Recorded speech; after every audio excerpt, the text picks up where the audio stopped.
ఇప్పుడే మా first day of school అయిపోయింది. నేను లక్కీ ఇంటికి వచ్చాము. లక్కీ హాఫ్ డే నుంచి వచ్చింది, బట్ నేను ఇప్పుడే వచ్చాను. సో లక్కీకి హోంవర్క్ ఇచ్చారనమాట. సైన్ చేసేసి హోంవర్క్ చేయిస్తాను.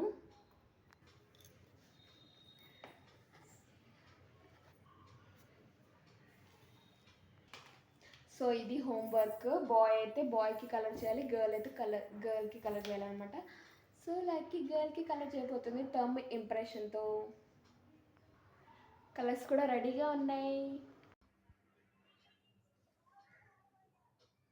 మీలా అమ్మాయి అంటారు కదా, అమ్మాయి అంటది. అమ్మాయా? చెప్పు. Standing line, sleeping line. మంచిగా దీని మీదనే రాయాలి. స్లీపింగ్ లైన్, ఇది స్టాండింగ్ లైన్.